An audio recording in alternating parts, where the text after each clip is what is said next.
I have a new single out. I'm working towards an album, but for now I have a single, and if you've been watching my channel, you probably have seen it. It's called Der Struwwelpeter. It's based on this German children's story, this book my wife has that she was read to her as a child, that there's these really dark kid stories about like this kid who doesn't groom himself, so his nails grow so long, it's like super gruesome. Or a kid that has his head up in the sky and he falls into a pit and dies. Or someone that comes and cuts his fingers off because he's sucking his fingers too much. It's really crazy stuff, but we always have had a really fun laugh at that. So because this originated as the demo for the new Reinhold Wagner Überschall, it seemed a nice fitting German tie-in. So Der Struwwelpeter. I'm going to show you how to play a couple of the, what I think are the cooler parts.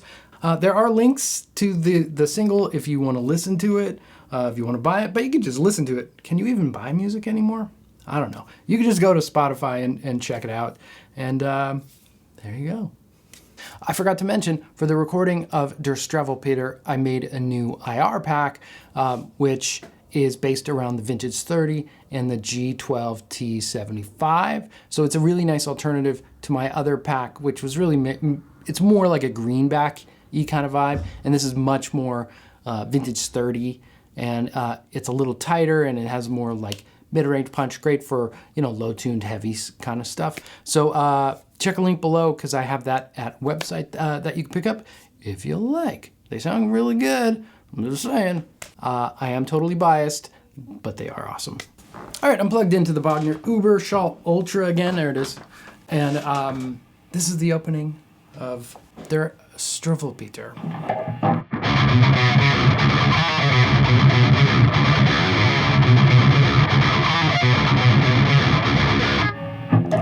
So it's really tricky to get tight. I have to be proper warmed up to get it really tight, which I'm not. And one of the tricks is to find the best place to mute along the string. If you're in the back too far, it's just gonna get really thick and muddy because everything's gonna ring out too much. And if you're too far up, it'll be just too muted.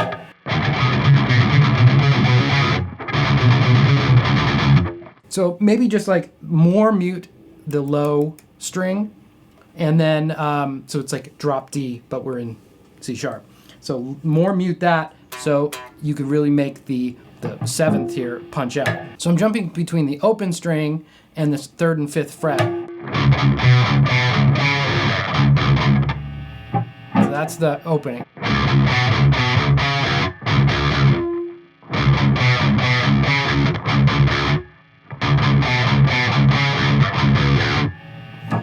Next little bit is just this like a kind of, I think of it as like a testament kind of thing with a little bit of a pinch harmonic.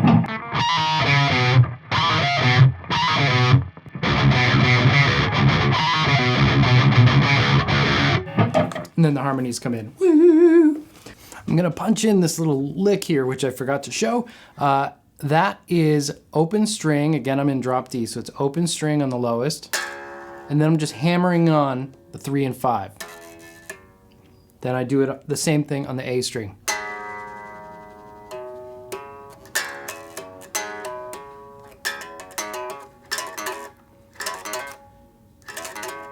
And I love this lick because it sounds percussive and fast. It's really nice fill. And you could do this again on the next set of strings if you do 5 and 7, if you want to do.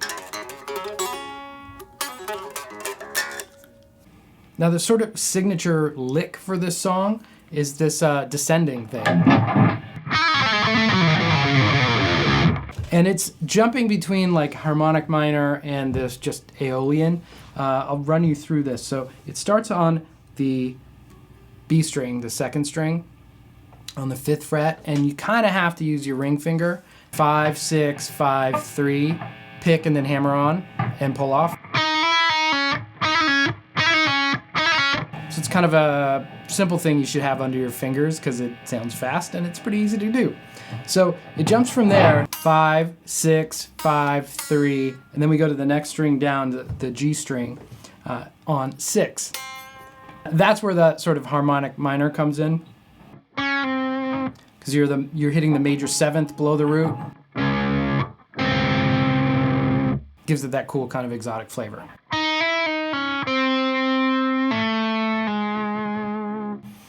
So again, from the B string, 5, 5, 6, 5, 3, jump into the next one, coming down on the 6, pull off to the 3, and you could kind of slide down to the 2.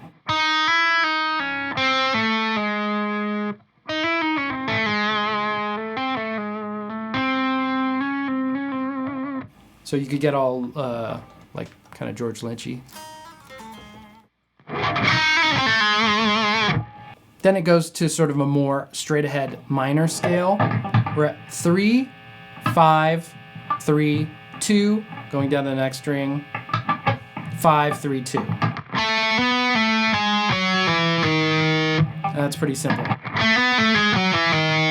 All right, now we're on the D string, and the sort of same pattern, pluck, hammer on, then you're descending. So it's 2, 3, 2, 0. And then jumping up here to the 5th fret on the A string, 5, 4, 0.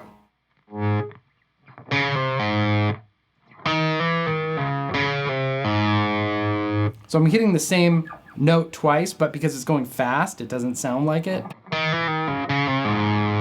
And it goes back to sort of alternating between sort of an exotic, harmonic minor-ish thing, normal minor, exotic, normal minor for the line.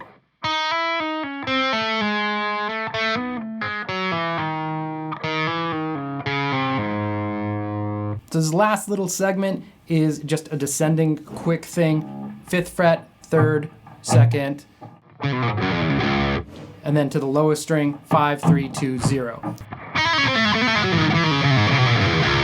And then once I was like, put a flanger on it. And then another time I doubled it with the bass, and to be honest, I punched in like every bit of that on the bass because it's just like, and I couldn't do it. The next section is what I would consider the verse, and I just couldn't figure out what to do there because I had the rest of the song going, and I need a little verse to just bridge a section. And so I stole the Immigrant Song. And originally I just had it going dun dun dun dun dun dun dun, and it felt a little like you stole the Immigrant Song. So I descended it.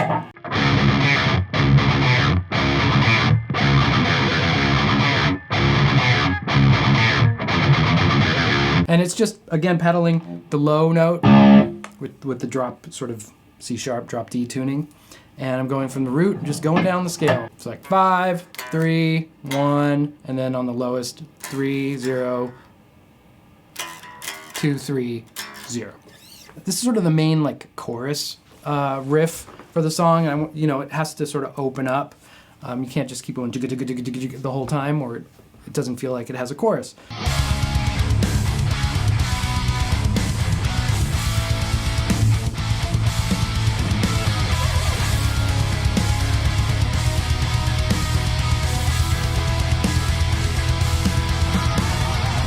So I really like working in drop D for heavy stuff. I don't know why. Like, not a ton of my heroes do that, but it resonates with me. So again, this is in that sort of D shape, and you're just doing a D chord. And that's just a thing of beauty to me, is when you're in that open D.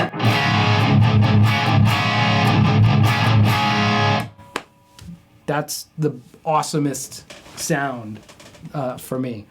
Okay, the way this goes is...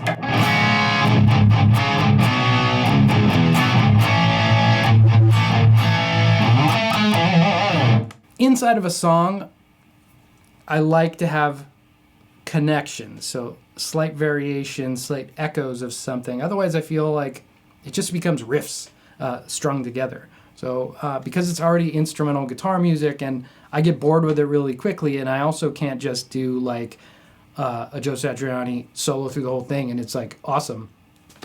I need to kind of pull what I'm good at, which is doing variations and trying to make it musical. So again, with that verse, which was descending, So we're doing similarly. We're starting with that D chord shape and then descending to the C from the D shape. And then pedaling again this low string. And then there's a little walk where I just sneak in this 3rd fret,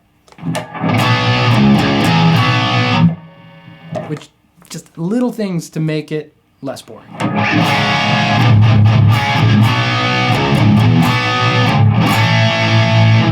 And now here I'm at the B flat, the 1st fret power chord, which again, it just echoes that.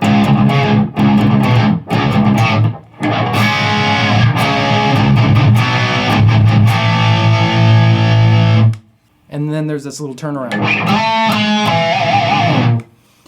which is D string, 8th fret to the 7th fret to the 8th fret on the A string. And I'm pretty sure I stole that from Breaking All the Rules from Ozzy and Zach. This next section has a kind of nice voice leading thing to end the chorus section. Starts on the D and then lifts up.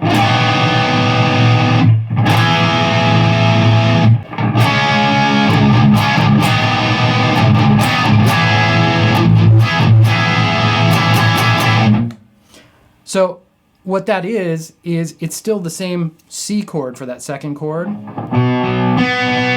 We're just taking the root and using that as the lowest note. And then that 3rd of the chord really speaks out. You know, it jumps. And it sounds like it wants to go somewhere. It wants to go. So the solo, I used my Shabbat, which is, it's just like a Les Paul custom blended with a Tele. I saw it on the wall when I was getting a guitar worked on. I was like, what is that? Must have. And it has Gibson scale length. So it's the nicest feeling guitar I've ever felt. It's kind of a nice fat neck. It feels like a Les Paul, and then you're like, it's not that heavy. It's a Tele, single P90, which is a bit of an adjustment. You know, P90 noise and no neck pickup. It's just so great to play. I mean, this thing is sounds like a grand piano. Maybe is that the thing where you don't have a neck pickup pulling on the strings? But I don't know. It's just it's exquisite. So here's the solo. I started by just like pentatonic-ing it, you know, and it's sort of in my head. It's always in my head of like that No More Tears solo from Zach is the best solo of hard rock history, I think. So that's always in my head of the way it just soars and it just took the music to the next level and it just was this big epic thing. So that's how it starts off. And then I really wanted to get some more of those like sort of Brian May sort of harmonies in there. So I tried to lean more on like the really diatonic and sort of chord voicing and like kind of the major side of it, which is then it gets that Brian May. And when you do it in metal, it sounds like Metalocalypse. So, that's good for me. I love Metalocalypse, so.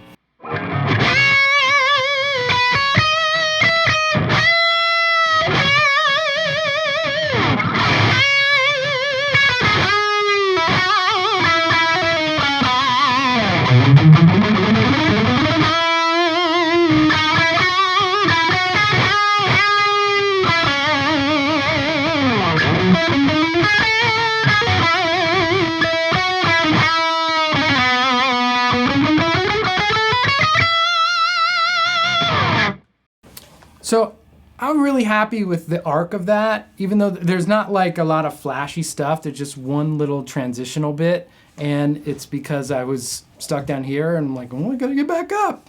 So so I'll go through this a little slower in case you care.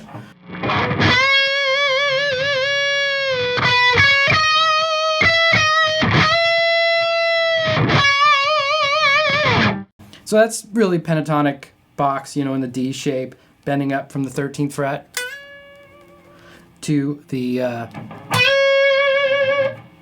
then I'm coming back down from the bend 13, next string, 10, 12, 13, 12, and then I'm bending the 12 up,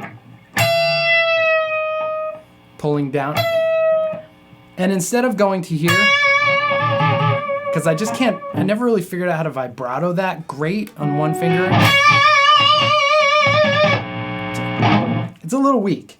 So I came down on the same note, but just on the B string. So that, it's so much easier to vibrato there. So I'm usually aware of if I'm trying to get back and hold that note, like don't land there, land up here. And then this is a very Zach kind of No More Tears. That's in there. Again, bending on the 13th fret on the B. Up to the 10, back to the 13, 10. And it's sort of like a rake. And you hit the note coming on the 12th fret on the G string. 10, 12, 10, and a little hammer-on pull-off.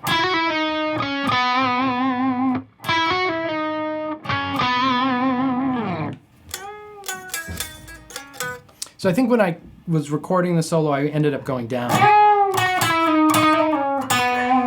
which put me at the space on the neck to do the diatonic run.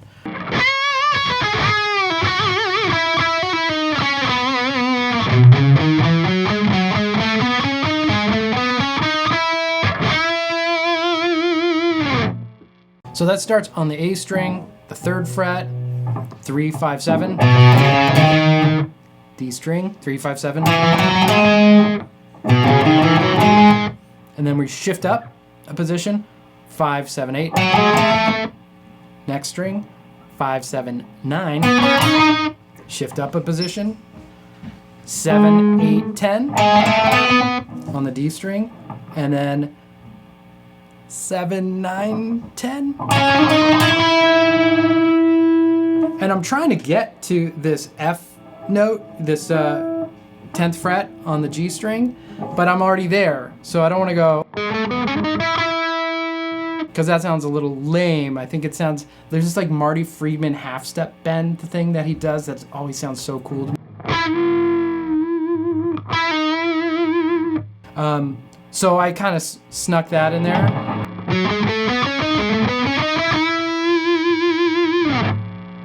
Which bailed me out. So I'm here, I got still another like half solo to finish, and I wanted it to be sort of like that triumphant, get into that Queen mode. So I'm just going up the scale now. 9, 10, 12 on the G string. And then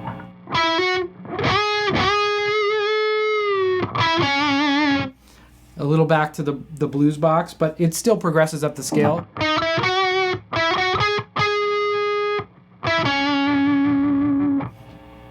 Just that I wanted to answer with that to stay in the zone.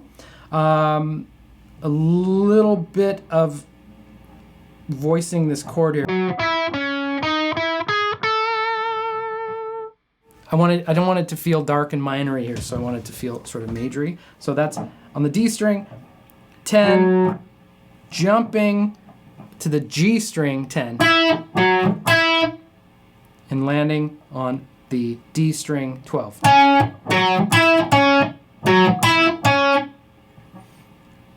Hitting the G string, 9, 10, next one up, 10, 11,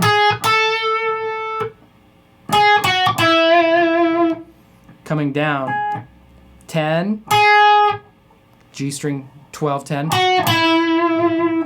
10, 12, back to that bend from 9 to 10, and a little like trilly thing from 7 to 9 to the 5, and then walk in the scale.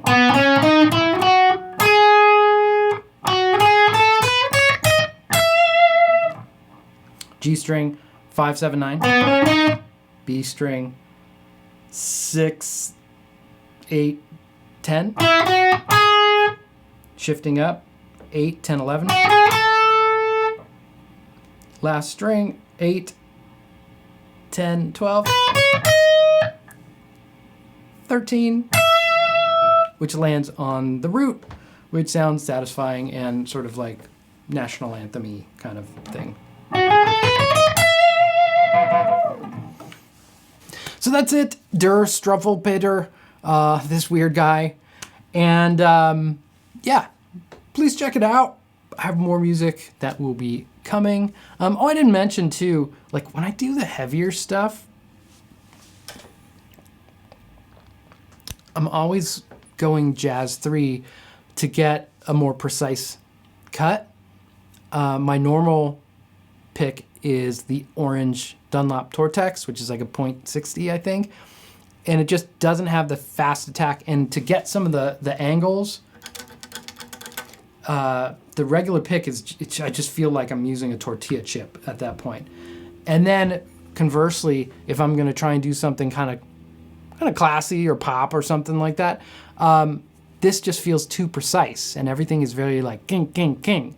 So then I really want to use the ToneX. It just feels more like